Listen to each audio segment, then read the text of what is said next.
Welcome to the second ever episode of You're Not First, You're Last. If you did not watch the first episode, what are you waiting for? Do you start a book in the middle? I mean, seriously? Let's pause. Go watch the first episode about Cheers. It's fantastic. Then come back and watch this. This episode is about who I would call the spirit animal, the mascot of this show. I mean, he had a song called Changes, and this show is all about how artists and how art changes over time. So this episode, of course, is about the great David Bowie. One of the things I'm going to ask my amazing co-host Virginia to do today is make sure I don't turn into Dennis Hopper from Apocalypse Now, where I'm just like, he was a god, he was the greatest. Let's make sure I keep it calm when it comes to him. And our next one, which will be even more of a, I'm gonna be more of a sycophant for it. But David Bowie is one of my top five favorite artists. Virginia, what was your first Bowie experience? All right, so I guess actually what we were talking about earlier. Well, my parents always had the Let's Dance album, but they didn't really play it that much. My dad was more into rock, like more guitar heavy, and that's more of like the album says, of a dance one. But I guess Labyrinth would be the first one. I was not allowed to watch HBO or anything like that when I was a kid. I grew up in a Seventh-day Adventist household, and also my parents just wanted to make sure they could see the movie first before letting me, which makes a lot of sense. Mm-hmm. Kept me from finishing Howard the Duck until I was well into my 30s. Well, they should have, because there are duck breasts in that film. Yeah, There's the girl, the woman in the bath with the wine. I mean, I agree with your parents on that one. yeah, it was not a great film, No, but no. I did get to watch Labyrinth at my friend's house, and I remember just being very confused because I was like, oh, there's Muppets and there's all this, and it's going to be fun. But there was a quest, and I'm like, oh, is it like Willow or? Right. and, And then just David Bowie pops up, and you don't know who this is. yeah, I was like, I don't understand what's going on. Why are his cheekbones so sharp? I don't understand what's going on here. And his He's hair so is angular. and he has this ball. Yes. So for me, I knew it was Ziggy Stardust. I had known all those things, and I would say my big awakening for me was much later, which would be, well, I saw the Dancing in the Street video, which we'll talk about later. But for me, it was watching him on Conan O'Brien made me really want to like invest myself in this person, and I went from the second album, not the first album, but the second album all the way through, and I just kind of like, you know, listen and listen until he became one of my favorite artists. And what I really admire about him, the reason he's the second ever episode, is because he was always changing and he was always thinking about what's next. And it wasn't so much a thing of like predicting what was going to happen, which I think a lot of people assume as someone who's always changing. They're their hands on the pulse, and they go, okay, what's next? Let me do that first. There was never that. It was much more organic to what he wanted to do, whether it would be Ziggy Stardust or Aladdin Sane, the Thin White Duke, the Tin Machine era, the Philly Soul era. All these eras were just what he wanted to do at the time, and it became popular. So a little bit about Bowie before we, little bio here, little Wikipedia time. He was born David Jones in January 8th, 1947, and he died January 10th, exactly 2 days after his birthday, in 2016. So just 6 years ago. He sold over 140 million albums, and Let's Dance is his highest selling album of all time. So as we begin here, let's get the important stuff out of the way here. Your top five favorite Bowie songs. Okay. Well, I love Let's Dance. That's used in a lot of movies, and I love the beat to it. And I cannot dance, but I do try to vogue to it. Mm-hmm. I'm not as successful as because usually when I do that, I've had a couple of drinks, but I still love it. I like Modern Love. I was telling you, we used that when Al and I got married. That was Yes. actually a cake cutting song. Let me think. I actually really like his duet with Queen, Under Pressure. Under Pressure, absolutely. Mm-hmm. And I know you said it's a weird song, and I actually had not heard it until we decided to do him as a subject, and I listened to it in LA a lot. But I like Uncle Arthur. I Oh, like wow. slice of life songs. Yeah. Yeah, it's actually one when I play it, I'm like, One Interesting. Year More about it's like an Eleanor Rigby type to me. Just here's Interesting. this moment in this rando just living it. Was that 3 now? It's 4, I think. Oh, it's 4. Okay, so Yeah. I've got more. And I see the thing is I know what's going to happen is I'm going to get off and be like, wait, no, actually, I forgot this song, even though I wrote them all down. We can make an addendum next week, like addendum before the Kubrick episode. We can just say, by the way. I know because there's another one I can't remember what it was. So I'll No. give my top 5 and see if it jogs your memory. Okay, let's do So that. number 5 on my list is one of yours, Under Pressure. Again, one of the biggest songs of our early childhood, I would say. Early MTV, early VH1 was always playing Under Pressure, just a giant video. Number 4, Young Americans. Yes, I love Young Americans. To me, that's and we'll get into a little bit to this, but that song is in maybe 5,000 different documentaries. It's in any documentary about a young person in America finding their way and being rich. They use that song. It's amazing how many of his songs have become these documentary hit pieces. Like that song. Some of it's not my top 5, but one I truly love more than anything is Fame. His duet with John Lennon, which was on the Pretty Woman soundtrack, which is the first time I ever heard it. That's a song that you'll see in every documentary about a famous person ever. So Young Americans is 4, Heroes is 3. Just an amazing song by him. Really part of the Thin White Duke era. Just an absolute monster song. Just really fantastic. 2, Rock and Roll Suicide. That song's never not going to be like really important to me. I love any cover of it. It's one of those amazing songs. And number 1 is Life on Mars, which if you've never watched American Horror Story and watched Jessica Lange sing it with a German accent, it that is excellent. But also, okay, for the longest time until actually American Horror Story, I always had it in my head that it was Elton John. I think it's because of Rocket Man. Yeah. So like Rocket Man and Space Oddity and Life on Mars. Like I knew Space Oddity was David Bowie, but I was like, oh, it's this whole space trilogy with book ended Elton John. It was really book ended by Bowie. But just one of those songs that every cover is fantastic. Life of Mars. And then like a special other favorite of mine is of course Let's Dance and 5 Years. I would say is probably tops out my top 8 right there. So again, he's an incredible artist that hit many decades. Again, I'm still reeling from you loving Uncle Arthur. I'm gonna have to like. I know, but I like songs like that. I don't know. Wait, did you mention Changes? I think that might, even as much as like the others, I think Changes is actually a big one for me too, because when I saw The Breakfast Club, I think that was, and I was like, whoa, this is amazing. So that might be it more of listening to him and not just being like, oh, the Goblin King.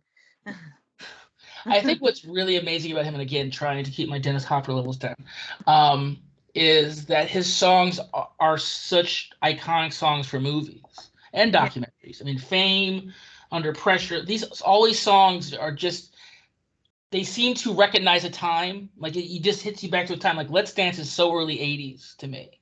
And it's so perfect. Like if you just want to talk about New York City in 1984 and you want to set up that scene, you can just play Let's Dance and it works. It just works in the early 1980s. Anything from the Z Stardust era is just so early 70s to me. And his stuff just works in a way where it just puts you in a time. And again, that's what's so iconic about. He wasn't looking for what's next. He was like, this is what I want to do, and this is how I'm going to do it. What I find interesting about that, too, is he did make movies. The Man Who Fell to Earth and, of course, Labyrinth. And, of course, later on in life, he played Nicholas Tesla in The Prestige. Yes, one of my favorite movies. And his because he was born in 1947, he probably had a television in his house when he was 7. So television and movies are such a predominant part of his iconography in a certain interesting way. He's so early MTV. Like when we talk about him, he understands television and movies in a way that I don't think a lot of music stars do, which is why he did movies, which is why he did TV, which we're going to talk about 2 of his crazy TV moments first before we get into If You're Not First, You're Last. I want to kind of talk about these 3 kind of iconic TV moments he had. The first one being he was on a Bing Crosby Christmas special. Singing Little Drummer Boy with Bing Crosby, and it's nuts. It's one of the craziest things. Will Ferrell and John C. Reilly did a complete, like literally note for note mocking of it. Like literally, it's the same thing. There's no difference between the two. The weird conversation they had beforehand, like Bing is. It's clear like the network was like, you need to have like a modern rock and roller in this Yeah. thing because you're Bing Crosby and you're 100 and you beat your kids. So we need someone young in here, and it's just like he just like knocks on his door. He's like, hey, I'm your new British neighbor, right? He's like, oh, he's like, and it's just the weirdest thing. And then they sing a song, and it's Little Drummer Boy, and Bowie was like, I need to sing. I can't. There's nothing to sing in that song. It's just three Yeah. notes. So he does that Peace on Earth thing that he thought up.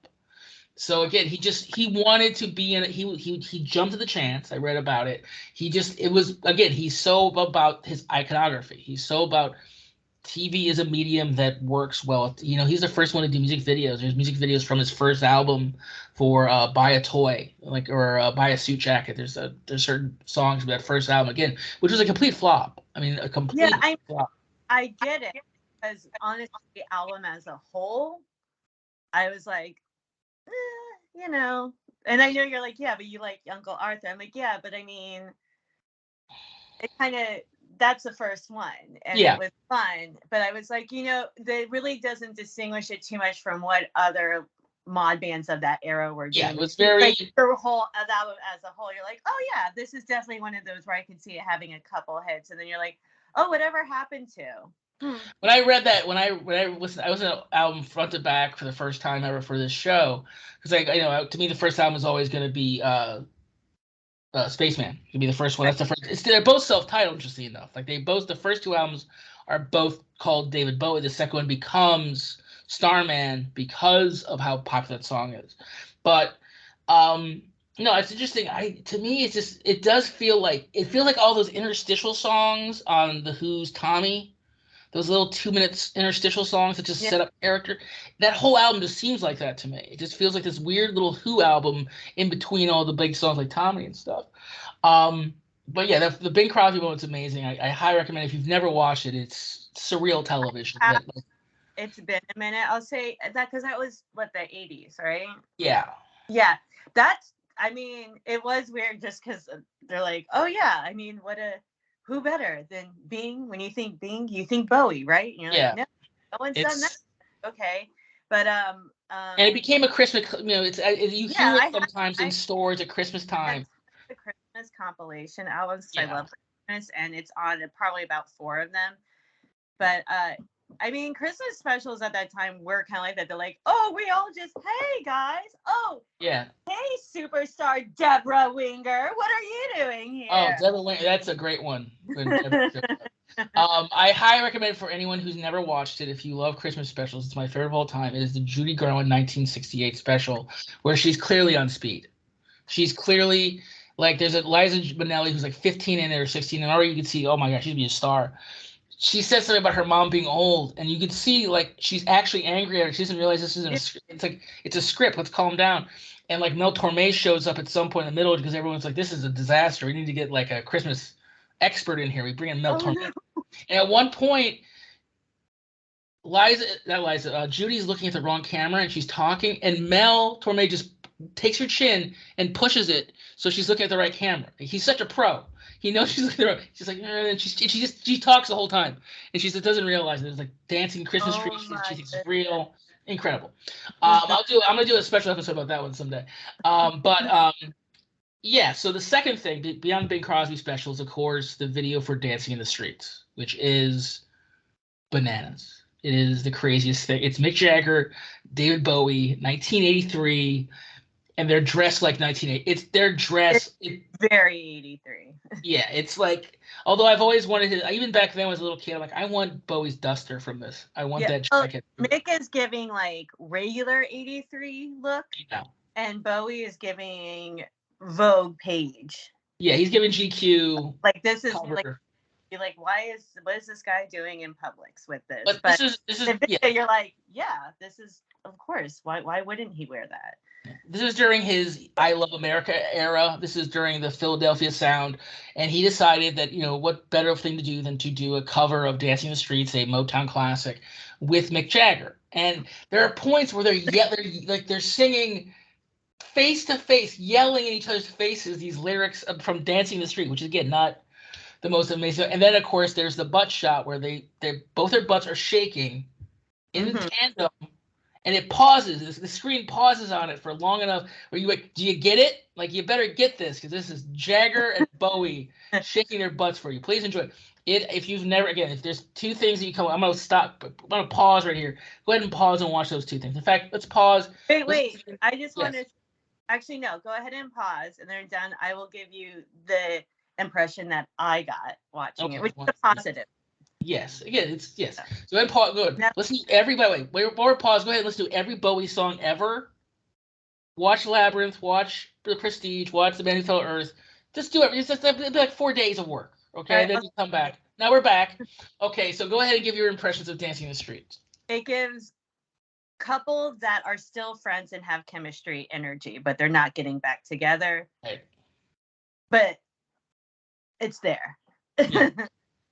It must have been really hard for like rocking guys who were watching MTV who were like, yeah, Def Leppard, yeah, yeah. And all of a sudden Dancing in the Street comes on, they feel awkward. There's like a real Yeah, awkward, like, I don't know if I should like it this was or not. as macho as those guys with the aqua Yeah. net and blush.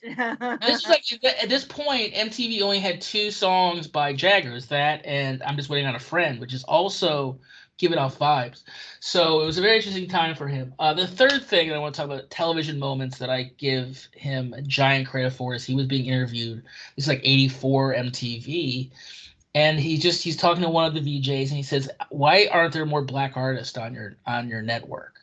And the guy tries to pass it off, like, we have Michael Jackson. Like, yeah, I understand Michael Jackson, I get that, but what about the rest of music? Like, what about, he talks about, the growing trend of hip hop, and he's talking about all these artists that are not on MTV. Like, do you feel like this is, an agenda? And it's a real harsh moment of David Bowie once again being, the greatest of all time. Sorry, Dennis Hopper, I did it again. Yeah. I promise. But yeah, so his again, looking at his career and stuff, one of the things that's amazing about him is just recognizing artists before they were big time. Again, that's part of his thing, is like that stuff. The Philadelphia era would not be the Philadelphia era if he did not be Luther Vandross. Mm. Understanding the importance of Mott and the Hoople to give them all the young dudes. One of the, I always wonder if you're an artist like that, if you're like a Bruce Springsteen who gives songs to people sometimes, I should have kept that one. That one's All the Young Dudes is a fantastic song, and it's really, you can hear the Bowie in it, which is fantastic. Interesting enough, that was not the first song they offered the band. The band Mott and the Hoople, they're about to quit and stuff, but Bowie wanted to give them a chance. The first song he offered them was Suffragette City, which he kept and he did himself. An incredibly great song. Luther Vandross, Iggy Pop, Lou Reed, Queen Latifah, Robert Fripp on guitar, Stevie Ray Vaughan on guitar, Trent Reznor when they did I'm Afraid of Americans, which was a really amazing moment where David Bowie was recognizing electronica and recognizing like this specific type of heavy dark rock. It was a real moment of like David Bowie's, I always compared on him doing with Trent Reznor to Elton John working with Eminem. It's kind of like this like tap on the shoulder that, you matter. So let's talk a little bit more about Labyrinth. Um, there are several females that I've dated in my life, and a lot of females that are in our age group where that was an awakening moment movie where somehow Muppets and so angular David Bowie, like no one has ever been like cut. Their face was cut like from marble, literally. Right. So give me your impressions. You already talked a little bit about how that was Uh, that was your awakening, but like that movie has a real importance to people of our age group, but specifically females. yeah, I don't, but I feel like, I don't know. I never really was like, woo, this man is making me feel feelings. I think I was really interested in the Jennifer Connelly quest more. Plus, I think his almost, as you said, his features are so sharp. I actually was confused and spent part of the movie wondering if he was just a really well-made animatronic. Right. Like, yeah, this is the He looks, best. and I know a lot of it. Of course, they use makeup to emphasize features, but you can tell he has the eyes. Like one eye is a different color from the Right. injury that he had, and I mean, he just has such a ethereal, unearthly look to his face that they exaggerate. That I really Yeah. was for part of it, and then I was very, I was I was like, well, why would they kidnap the baby? I got easily confused by movies when I was younger, Right. so I was lost. And it's definitely a movie I don't think I appreciated till I was older. And we actually tried showing the kids it last summer, Mm. which they didn't really get into as much as we did. Well, it's because Not, the Muppets were so gigantically important to our childhoods. I mean, they really were. The TV show was ending. Sesame Street was still yeah, a major part of our childhood. So just any movie with Muppets in it was just gigantic. yeah, And then you add that that was it's big too. I thought it was gonna be like the Muppets, right. and it is more the Dark Crystal type. Yeah, it's Like, so where interesting. are the jokes? But it was closer to probably what Jim Henson probably first saw. Like when you watch those early SNL Muppets things or like the Muppets murder kind of stuff, it's a much darker tone. Like there's those crazy birds in Labyrinth that Yeah. terrify children for years, and everything. And you just watch that movie and you watch like his choice of playing that role was so interesting. But I have several female friends and exes that are just like that was the moment. That was like I realized something about myself. I'm like, oh, okay. He's very feminine looking too, which is interesting in that movie. Like the long hair and the two eyes and the thing. Again, he just was so interesting in movies. The Man Who Fell to Earth. Yeah.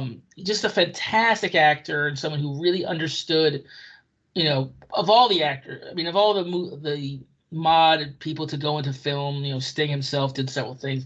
None of them compared to Bowie. Bowie was iconic on the screen. I really think one of the reasons that Christopher Nolan had him is playing. Um, oh God, who did he play in that movie? I'm just gonna kill me. He's in The Prestige, and what I think part of it is no one based his haircut on him. He's important, and again, that character is an agent of change. That character is someone that's trying to change the world, and Bowie is such a person who just was always changing. Even when he went down the wrong path with like Station to Station, and it was like a year where he admittedly said it was cocaine and Cher for an entire year of my life. And there's a song on Station to Station where he does a duet with Cher. And then that period where he was kind of like fumbling with like the occult and Nazism, he was just Yeah. searching for the next thing. And it was never like Very about that too. Yeah. But this is so shallow because I did not do a deep dive. I was just kind of reading up on his different personas and how Yeah. they. And so when he was in like that was like around when he was Thin White Duke and all that. Yeah, so let's right back to that now. Then I was reading about how he went to America and he was in Philadelphia and he really loved soul, but he's like, okay, but I'm this white guy from England. I don't want to do, because a lot of bands did take from blues, Yeah. he's in Well, like that's the entire thing. stuff. And he's like, so I'm gonna lean into it. I'm gonna call it plastic, like make it kind of like, I know it's weird. It's a plastic soul. It's not soul because I'm just this white English guy. And it's not, I'm like, I wonder if he almost leaned too far into it. It's like, see, I know how dumb it is. It's like, no, take it back, Bowie. But it's also the 70s. So you had punk rockers wearing that. Yeah. And I don't, it was a very, like, not a great time in that area. I mean, really I'm trying to find a reason, not an excuse for that. Mm-hmm. I'm probably being too kind. It's just like, no, he just was losing his mind on cocaine. Yeah, no, it was, he was, it's that post, you can't follow up Ziggy Stardust and Aladdin Sane with just something. Right. And I think that's where he kind of struggled to like, do I have to be? He had the Halloween Jack. Yeah, it just. Lit. I mean, you look at any artist when they have again. He had his groundbreaking moment at 27. I mean, his first album's at 21. You look at that first album; he's a kid when he sings those songs. You look at that cover; he's so mod. He's so. It's very mod. It's insane. And then you look at kind of like 4 albums later, he's literally, I'm a spaceman who's come to Earth and I'm going to sing rock and roll. And we all bought it. And again, it's one of his 2-3 best albums. I mean, I highly recommend, if I'm saying if you're gonna buy 3 albums from him, it's Let's Dance, it's Ziggy Stardust, and it's probably Hunky Dory. I would say those are probably the three albums. If you're gonna start off with anything, it's those three. The Tin Machine stuff's kind of interesting because he really delved deep into kind of a harder rock with that stuff.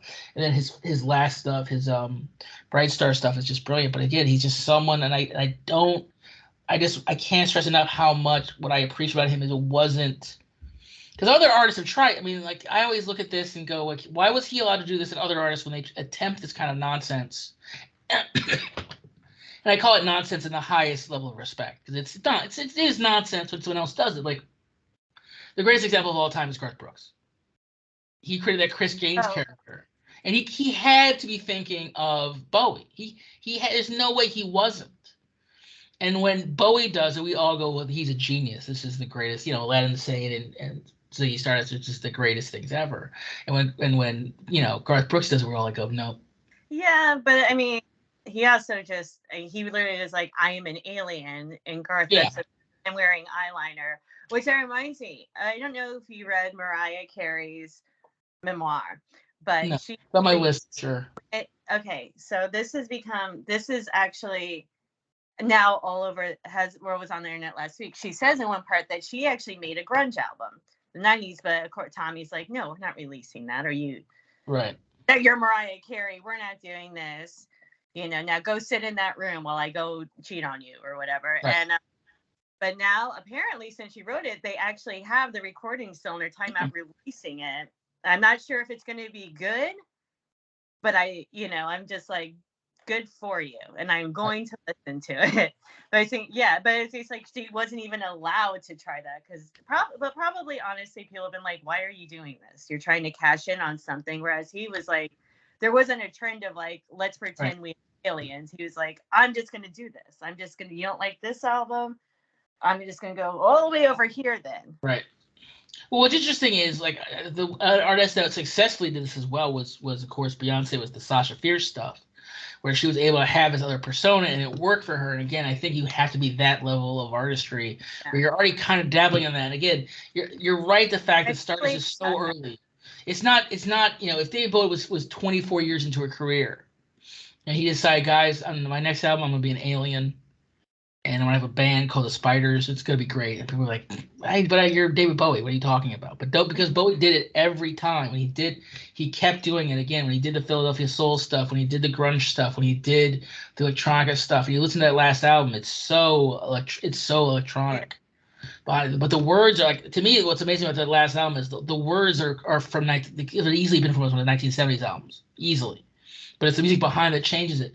The artist that I think is closest to Bowie in a way of changing and all this sort of stuff is Prince, because Prince will always change his band. He will always become fascinated with this new artist, and just like Bowie, he found Stevie Ray Vaughan when no one knew who Stevie Ray Vaughan was, and he does the guitar solo on Let's Dance, and it's probably the reason that album is so iconic, is that ridiculous, just like flying guitar that you have never heard on a Bowie album before.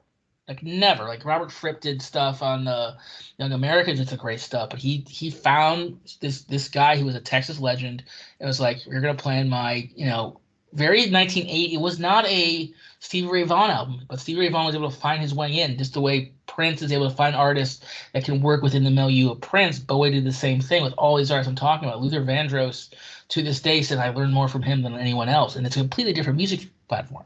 Right. They both understand each other on a certain level. So we're gonna play a quick game before we get to our, if you're not first, you're last, which is Marry F Kill.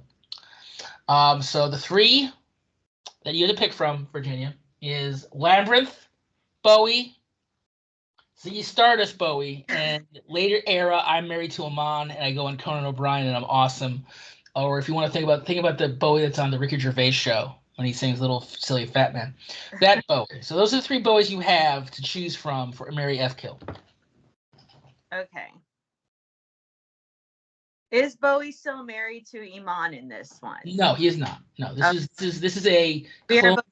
These are three clones of Bowie that are completely free of any ties to other human beings that you can choose to marry, F, or kill. Okay. Okay. All right. So I would pick the late era Bowie to marry. Okay. He's settled. He's calm. He still has fun. Great haircut. Great haircut. It did not kill his creativity being sober. Very, very relaxing. I would have to kill the Labyrinth one because he kidnapped a baby. Oh, I'm shocked.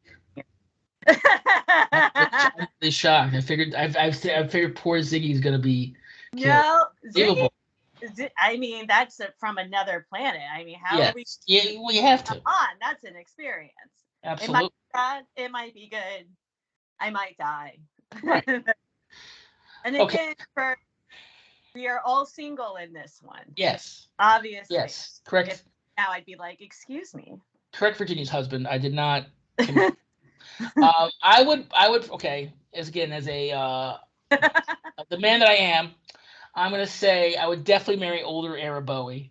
I bet his lifestyle is fantastic. I bet his choice of wines is really good. I bet really nice Saturday nights with him.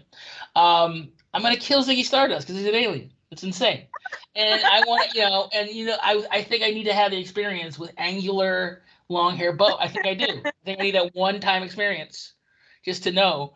And then I'm sorry, Ziggy. Okay, so let's get into again the entire point of the show, which is looking at an artist from their first piece of work to their last. And for us, we're looking literally at the first song on his first album, Uncle Arthur, which surprisingly is not about Bewitch. I'm shocked by this. I was so ready because I never heard this album before. I always figured the first album was Starman. So I go, Uncle Arthur, he must love Bewitch. Right? This is a song. And then you listen to the song, and it's this weird, like, I don't know if you're a big Smiths fan like I am, but it sounds a lot like Frankly Mr. Shankly to me, and it's just so weird. And it's like kazoos in it, and it's just, I don't know. It's rare that the first album is that much. Again, came out the same day as Sgt. Pepper's. So when people were looking to buy an album that day, it was like, do I buy Sgt. Pepper's or this David Bowie guy? Okay, it was a huge flop. He rarely recognizes it. He never sings songs from the album ever. It was a real big downer for him. But it's there's nothing in that album that says this guy is going to change my life, and there's nothing in that album that says this guy is going to write. Again, when we did our top 5 list, we just kept going with songs, Changes, Fame, Golden Years, which neither one of us mentions, a fantastic song. That's the thing I'm forgetting about. And Yeah, he's just constantly. But there's no there with this album. It really is. Uncle Arthur. Except yes, you love Uncle Arthur, which again, it's a fun. I think it could literally be used for Ring Around the Rosie or for like the game where you play musical chairs. Like it literally could be that it has that beat to it. It's upbeat, it's happy, and then if you listen to the lyrics, there's a little bit of Sinner Sister. There's a little bit of stabbing in the song. The lyrics are not that happy. This big guy basically lives at home reading comics, and then he tries to get married and it doesn't work out and he moves back home. Like that's literally the song. Yeah, it's the ultimate mama's boy. That's it's almost like literally. Greg Bear's just like you're like, oh, it's so beautiful. Like except I think Eleanor Rigby has the better instrumental quality to it and setup, but you're like people are like, oh, it sounds so pretty, and you're like, oh. It's funny. Although it does start out saying people are lonely, look at the lonely people, so you should know it's not a cheerful song, but there's a Nirvana song that I kept putting on romantic like mixed CDs for girls, which is Polly, because I never listened to the lyrics. Really, I just love. Yes! I know. I didn't realize it for years, which is why these women don't date. But it's the same thing. Polly, the song, it sounds lovely. But anyway, now, yeah, it's a very, it was 2 months. Pick drain you. I know. This is why I'm alone. But Uncle Arthur, not about the great Bewitched character, one of the top 3 Bewitched characters of all time. Just a weird little song about a sad little man who is a mama's boy. And then we go all the way to the end, which is his last album, Bright Star, and the last song is Black Star? I'm pretty sure it's Black, because it's a black star on the album. Yes, you're right. And the last song is I Can't Give You Everything, is the last song. And the lyrics are literally like a Tom Jones song from the 1970s. Literally, it's this crooner song, but the music behind it is very 2016. It's very 2006, 2006. It's very much in that milieu of like electronic music of that time, like. But the lyrics, again, I don't believe people know things. I don't believe people they're aware that they're dying, and then they do. There's none of that here, because again, it's 10 years. Mm-hmm. But the song should have been his last song.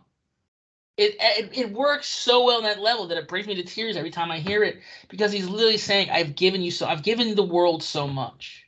And I think that's this I think of this song all the time when I see like fans getting angry at artists because they're not doing what they want them to do. Yeah. Like I look at all the backlash at Marvel films and backlash at DC and backlash at artists and singers and stuff for not giving you exactly what you think you deserve. And I am here to tell anyone who watches this, you don't deserve anything from an artist. You deserve nothing from anyone who's ever given you anything good. If they've given you good stuff once, that's it. They're done. If they give you more stuff, great. But they owe you nothing. And this song is David Bowie saying to the world that feels like they own him. That feels like, hey, anytime he's at the airport, anytime he's at a restaurant, they're taking pictures. They want something from him. Hey, like what? I guarantee you, there are people that wanted to pay him billions of dollars to do Ziggy Stardust too, 100%. Oh, sure. And he never did it. He never did it because he's saying here in this beautiful song again. It's gorgeous. I can't give you. I need something for myself. There's something in this that I have to have that's for myself. I can't give you everything. And again, you can look at it as a romantic thing, but also he's an artist looking at the end of his career, regardless of he died 10 years later. He looked at the end of his career and saying, I'm not going to give you what you want. I'm going to do what I want to do. And it's still perfect. Yeah. Yeah, I definitely, this album as a whole gives off maybe, sorry, I don't know if you can hear that. My laptop like give off sirens once in a while. It's weird. At least I would say like a soft retirement feel, because the artists will be like, I retire and then come back. He was doing the persona of the blind prophet. Yeah. Just kind of like we're putting a book into this for now, or a pen in this for now. I'm good. I found the era, and he really wasn't doing quite as much. Right. He was doing the acting. He's in Prestige and the Ricky Gervais show, which is hilarious. If you've never seen him on the Gervais show, he this is a show where he's an extra and he's an actor and stuff. He becomes kind of famous and he meets Bowie at a restaurant, and he's just kind of talking about like my life is hard, and Bowie just writes this little song about he does this silly little fat man, and he writes it, and then everyone at the restaurant just starts singing with Bowie, and it becomes like a hit. And it's just a perfect Bowie. He just, again, watch any of his Conan appearances too. But yeah, I just think, as much as the beginning is not a mistake, but it's not. Like I listened to that first Killers album, for example, just to give you an artist, like an artist that just did 4 or 5 albums is fun. That first album tells you everything you need to know about that artist. It tells you that he loves Bruce Springsteen. It tells you everything. There's nothing in that first Bowie album that tells you anything about that guy besides the fact that it's 1967. Yeah, and it's Mod Revolution, and it's like every song feels like an interstitial between a Who album song. Like it's like all those songs in Tommy that are like just there to explain who a character is. That's what this album was. It really was. And there's kazoos, and there's like there's nothing there that says this guy is going to be one of the 5 most important artists to ever live. And I truly believe that. He's up there with Dylan for me. He's up there with, Prince for me. He's one of those artists. There's nothing in that first album. And every other one of them, there's something in that first album that says, I've arrived, I'm important. There's not a single, there's not a hit.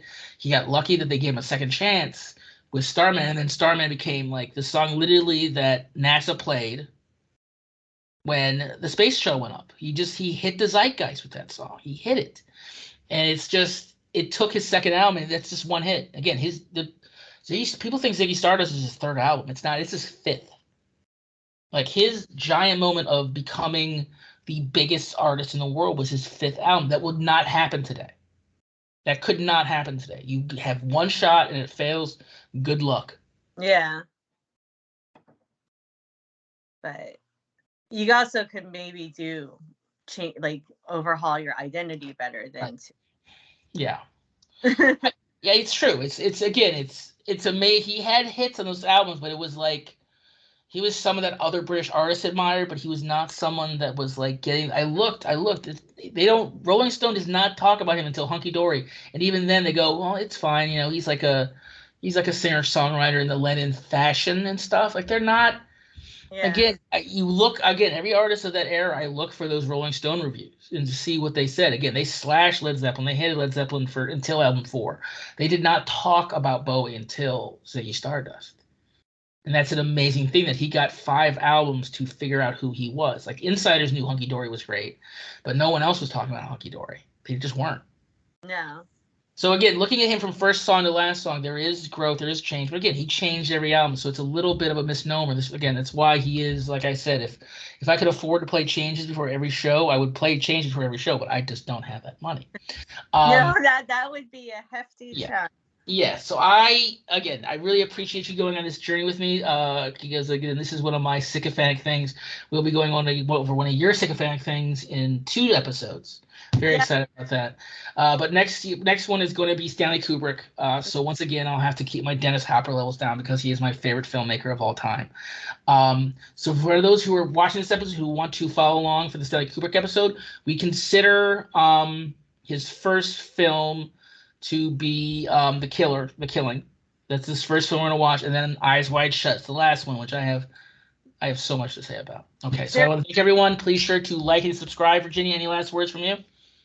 Yes, and what I want to say actually with the Uncle Arthur and the first Bowie, this makes a lot of sense because one of my favorite Bowie roles is him as Andy Warhol. Oh yes. Basquiat, because he literally, and actually this works with the I Can't Give You Everything. He's literally David Bowie in an Andy Warhol costume. He hasn't tried to affect the voice or it's just, oh, interesting. You know, I can't do accents. Jeff can tell you. I'll have like 3 glasses. I'd be like leaving him voice messages, trying to do different things, and it's. I always think they're great though because I'm an enabler. We're just by the end of this episode, end of this show, it's gonna be called the Codependent Show because we're super codependent in certain ways. But that's an excellent point that I think the director of that movie, much like when he played Tesla, knew who Bowie was. And I think that's kind of the beauty of it when you have someone like that playing a part. All the backstory is already there. Yeah. Like Tesla, he's a genius. Guess what? And for the Warhol, he's someone tired of people looking for answers from him. Yeah. Warhol did not have answers.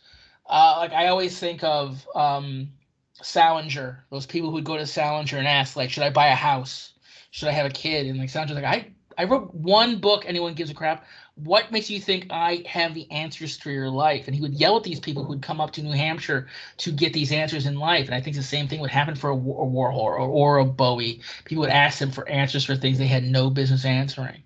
Yeah, Truman Capote actually compared Warhol to the mute character in The Heart is a Lonely Hunter. Yeah. Where people come and they're like, oh, he's just so great, and he has the answers, because basically they just want someone to just unload on. Yeah. And if you see Andy's interviews, just always like, interesting. Oh, and basically the guy just really wants to be left to do what he wants to do, and he doesn't have to make everyone go away. So he's like, all right. That's excellent. I'm really glad you brought up that point of him playing Warhol. It's a really great point of his career. Again, he was someone that understood iconography better than any musician probably ever. I think he understood that if he's going to do a song with John Lennon, it has to be called Fame. Yeah. It has to be. You know, if he's going to do a song with Queen, it's got to be Under Pressure. It has to be. And the fact that he recognized he's the most self-aware person probably we're ever going to do in this show. And it's one of the things that I find it fascinating about him. Again, he's one of my top 5 artists. And again, I want to thank Virginia again for an amazing week. I could not do this podcast with anyone else. Thank you so much. Thank you for having me again. All right. Again, make sure to like and subscribe. Our 3rd episode will be up next month on Stanley Kubrick. The Killing and Eyes Wide Shut, right? Eyes Wide Shut. The Killing and Eyes Wide Shut. Those are the 2 movies we'll be keying up. About other things. So yeah, we'll talk about just like every show. It's going to happen. There's going to be a 100%. All right. Have a great month, everybody. Bye.